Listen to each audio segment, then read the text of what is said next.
নমস্কাৰ এই মুহূৰ্তত আহি পৰিছে এটা ডাঙৰ ৰাজনৈতিক খবৰ। নতুন দিল্লীত 10% নতুন ভোট যোগ কৰা হৈছে। বিজেপিৰ ওপৰত ভোট কেলেংকাৰীৰ অভিযোগ আতিশীৰ। দিল্লীৰ মুখ্যমন্ত্ৰী আতিশীয়ে সোমবাৰে এখন সংবাদমেল সম্বোধন কৰি বিজেপিৰ বিৰুদ্ধে এটা ডাঙৰ অভিযোগ উত্থাপন কৰিছে।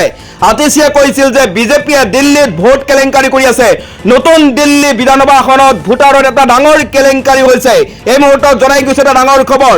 দিল্লীৰ মুখ্যমন্ত্ৰী আতিশীয়ে সোমবাৰে এখন সংবাদমেল সম্বোধন কৰি বিজেপিৰ বিৰুদ্ধে এটা ডাঙৰ অভিযোগ উত্থাপন কৰিছে।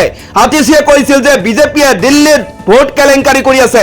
নতুন দিল্লী বিধানসভা আসনত ভোটাৰৰ এটা ডাঙৰ কেলেংকাৰী কৰিছে বিজেপিয়ে। নতুন দিল্লী বিধানসভাত 10% নতুন ভোট যোগ কৰা হৈছে। নতুন ভোটাৰৰ তালিকাৰ সৈতে ফলাফল সলনি হ'ব।